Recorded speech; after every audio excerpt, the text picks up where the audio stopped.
Greetings everyone and welcome back to 365 Days of Prog. Today we're going to be reviewing the Darkened room by the band IZZ. Hi, my name's Naomi. I'm an avid progressive rock fan, but I'm a long ways from knowing all the prog albums out there. But this year, I'm gonna give it a try. This is 365 Days of Prog. So before I move on to rambling about this album, here are some of my favorite bits from this album.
So this is the Darkened Room by the band IZZ, which is spelled IZZ and not IS if you thought otherwise, and this is a band I will hopefully be seeing in July, so I better get to knowing their albums. So released in 2009, this is their 5th studio album. Now as I've seen, the albums that came prior to this one were basically always going up in popularity, when this one is basically their most beloved album as to date. Now they've released more after this one, but this one seems to be the highest rated one as of now. And the goal that IZZ had set for themselves was to try and recreate some of the magic that was in 70s prog music, but not recreate the sounds one for one. And I like that very much, because they have this certain goal in their mind, but they don't want to recreate anything, and they want to be original and new and unique. And I like this very much, and they do execution it quite well on this album. I just said execution, I meant execute, but I misplaced my verbs with my adjectives in a way that I don't usually do. So we have a bunch of talented players on here, but I would like to mention two that stick out the most to me. So firstly we have the impressively good Tom Galgano, which plays the keyboards on here. He does a fantastic job, but I have to mostly point out the trilogy of Can't Feel the Earth, where he plays fantastically, specifically on the part 1, which he plays the piano much like you'd expect from Keith Emerson on The Endless Enigma. So if you like that track in particular, you're gonna love this one all the more. The second person I want to note is the vocalist Anne-Marie Barnes.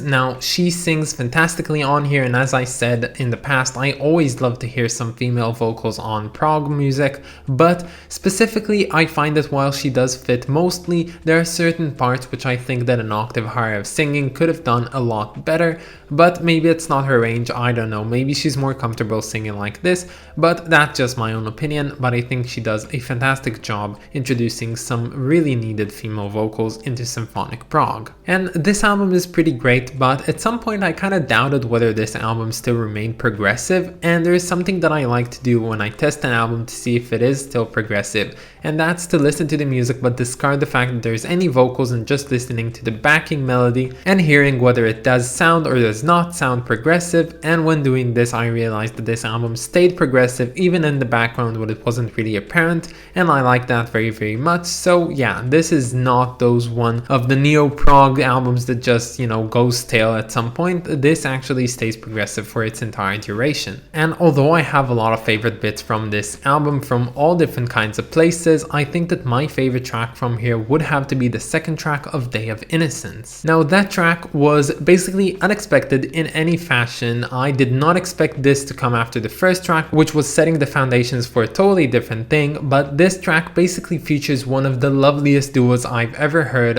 of an acoustic guitar and a bass, both singing together and creating this build-up that is joined by other instruments later on, which is all the more lovely. Now, sometimes I love myself some good song, which is almost all build-up. I think it's a lovely effect that some people can utilize to its extent, and overall this song is one I'm gonna repeat quite a few times, and I can already tell. And you know, unfortunately, I don't really have a lot to say about this album. It's really fun, it's really unique, it's very well executed. I think they actually went with the symphonic prog all the way, and they did not try and recreate what was made in the 70s and the 60s. But if I had to compare this album to something, and if you want to know what it sounds like so you can go ahead and listen to it for yourself, I would have to say that I can compare it somewhat to Stationary Traveler by Camel, an album which I personally love very much. And if you do happen yourself to not know Stationary Traveler by Camel, when you're making a huge mistake. Go ahead and listen to this, forget about the Darkened Room. Honestly, you gotta have to listen to Stationary Traveler, which is so amazing.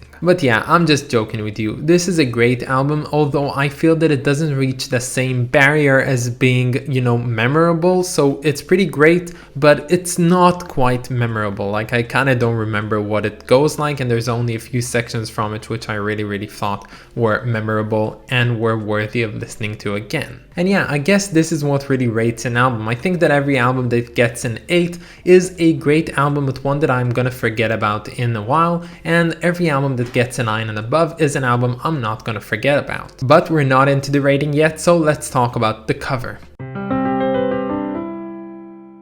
So this is a pretty great cover, and it sends off this shivers of a macabre feeling about it. And yes, I like the idea of the keyhole, this being the darkened room, but I cannot help myself seeing the two windows at the edge of the room as being two rabbit's teeth in a gaping mouth, and that just brings a whole new level of intricacy to this cover, which was not meant to be, and it's kind of whimsical and funny. And I know this is not what this album cover is supposed to represent, but that's just what I see in it. So when it comes to design, I think they could have done a bit of a better job. And when it comes to the IZZ logo on top, I think it's a really interesting logo and it's really cool, but honestly it's not so easy to realize that it's actually the band logo, and it more looks like an element in the cover itself. And while it does have an aesthetically pleasing design, I think that it's not so understandable that this is supposed to be the band logo, and they could have opted for something more noticeable that would realize better as a band logo. But yeah, that's about it for this album. When it comes to rating, I think this one should receive a 8 out of 10. I'm not entirely sure. This could have been a 7, but I think it's pretty good, so it's gonna be an 8. And yeah, I'm pretty sure about that. But that's about it, guys. I hope that you enjoyed this video, and stay tuned for tomorrow because we're gonna be listening to a very special album, which will be An Hour Before It's Dark by Marillion. But that's about it, guys. I hope that you enjoyed this video. Have a wonderful day, and I'll catch you all tomorrow. Bye, guys.